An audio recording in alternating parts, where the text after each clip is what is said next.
So, good morning and welcome back to Daily Transfer Update. Now, today we're going to speak about a few players that are linked with a January transfer move to Arsenal. We're going to start off with Max Aarons. Now, I did my 9 o'clock stream last night on the channel about Max Aarons, and I'm not going to waffle on forever about him because I did that for about 40 odd minutes last night. But we are linked with Tottenham, by the way, for Max Aarons. Now, the fee that is being reported and quoted to Arsenal and to Tottenham is £30 million.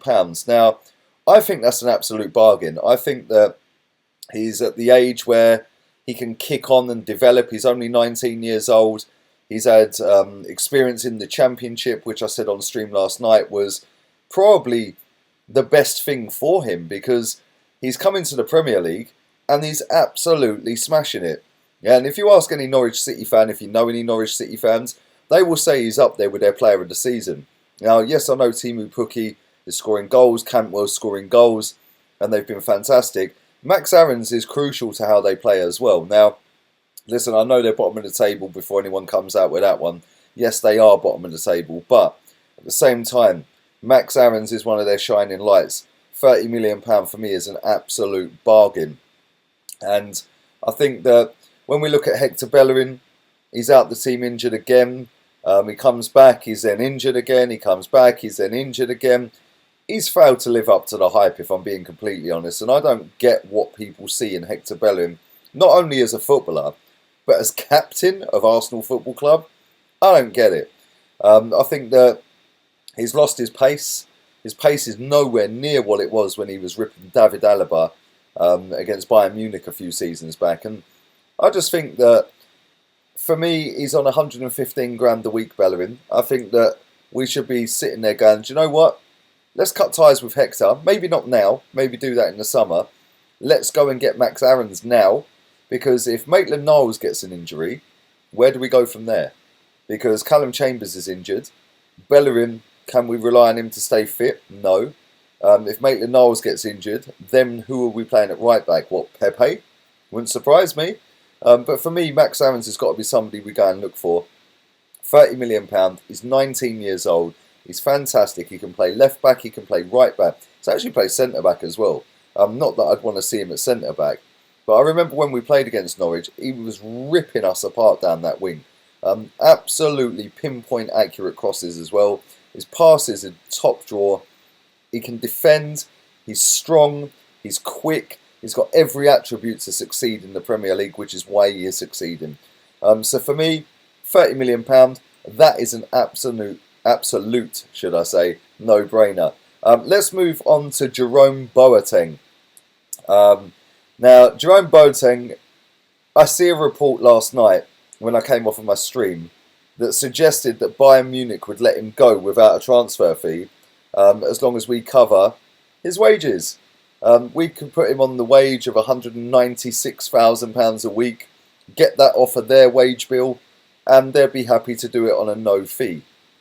Now, I'm sorry, but the more I think about this deal, the more I'm thinking, do you know what? It's going to contradict a bit what I said yesterday, because yesterday I was like, okay, bring him in, sit him on the bench, played a few games here and there. 196 bags. Are you mad? Seriously, you must be crazy if you think that we're paying you 196 grand a week, my friend. Go somewhere else. I'd bring him in for maybe, I don't know, 80 grand a week, 100 grand a week. 196 grand. Sorry, that is an absolute liberty. Now, Bayern Munich are keen to get rid of him. They're keen to get rid of him off the books. Obviously, I don't blame them. It's nearly £200,000 a week for a player that doesn't get on with their hierarchy, for a player that's played 15 games this season, for a player that at 31 years old is pretty much finished, if we're being real. You know, the fact that Bayern Munich don't want him anymore, the fact that he's on 200 grand a week and they want him off the books, the fact that nobody else is in for the guy, apart from us, sums it all up, if I'm being honest. And the more and more I think about this deal, the more I think, do you know what? I don't want it to happen.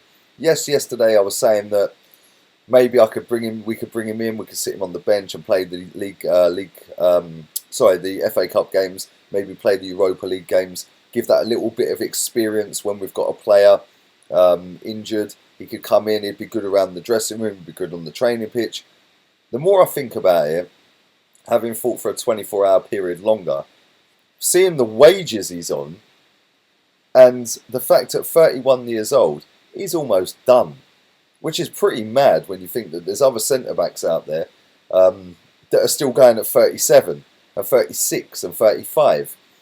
So for me, I'm not too sure I want this to be done. And the fact that Bayern Munich are willing to not take a fee for him at all, I find mad. They're just willing to go, yeah, go on, off you go, mate, off you go for free. Just see ya, get 196k off the wage bill, bye-bye.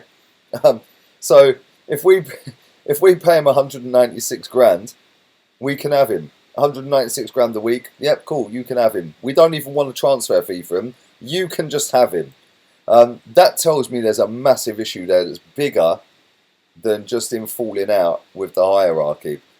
I know he's been injured a lot, I know he's not played a lot of games, only 15 this season, but there's something bigger, there's an issue there, there's a problem there. Maybe he's a pain in the backside, maybe he's negative, maybe he's not the best trainer, maybe he's not the guy outside of the club. I don't know. I'm not involved in Bayern Munich. I don't support Bayern Munich. I don't even watch that league, if I'm being honest. Yes, I see highlights when they come up, etc., etc. But no, there's a big issue there. Big issue that a club the size of Bayern Munich are allowing a guy to leave, essentially and potentially for free, when they could get 13 million quid or 12.8 million, whatever it is that was reported yesterday. I find that a bit off-key. Leave that in the comments section down below. Let me know your thoughts on that. Like I said, at 31 years old, I think that's a bit of a mad one. He's still got 3 years left in terms of normal centre-backs, at least. But there we go. Anyway, let's move on to another centre-back. Now, we've been linked with this guy a couple of times in the last maybe, I don't know, 6-7 weeks, and that is Jerome. Now, Leicester City have put a bid in. They've bid 30 million euros. Borussia Dortmund have also put a bid in. They've bid 35 million euros. Both of them bids have swiftly been rejected. I think, according to Di Marzio, I don't know how reliable that guy is, but I've seen a lot of reports since he put that out suggesting the same thing, and saying that, look, Arsenal, if you want him, you need to hurry up. Well, we don't need to hurry up because the January transfer window's open for another 28 days or so, or 27 days, whatever it may be. But we don't need that defender. There's other defenders out there. And for the fee that they want for him, for essentially the fourth choice centre-back at Juventus, nah, mate, we ain't paying 35 million. We ain't paying 40 million. Why don't we just go and buy Nathan Ake from down the road at Bournemouth and go and get him instead? The guy's class. This Jerome, yes, he might be a good defender. Yes, he ticks every box in terms of physicality, in terms of height, in terms of pace, in terms of tackling, defensive work rate, the way he reads the game. Yes, he's a very good centre-back. So is Nathan Ake. And Nathan Ake's played in the Premier League. So why not go and get a proven centre-back from the Premier League instead of a guy that is fourth choice or fifth choice down the road in Italy? I don't get it. Listen, that's going to rumble on. It would not surprise me one bit if he ended up at Leicester. I'd imagine they're going for another bid. Him and Sionchu would probably do well together. But at the same time, there's a ceiling you go to with players like that. He might be fantastic. But at the same time, Mustafi might have been fantastic, and we paid well over the odds for him as well. So I'd rather go for somebody who's proven they can defend in the Premier League, rather than a guy that went from one club in Italy to next club in Italy and can't even get in the team. So there we go. Listen, leave it all down below. Let me know what you think. I will be back later on this evening at 5 o'clock with my live stream as normal. If you haven't checked out the videos from yesterday, the 2 live streams I did, press conference reaction for Mikel Arteta's press conference for the Leeds United game. He spoke about Xhaka, spoke about other players as well. Go and check that out. And obviously I spoke about Max Aarons. So if you want to hear a bit more about Max Aarons and how I think about him, go and check that out from last night. Anyway, until 5 PM, I'm out of here.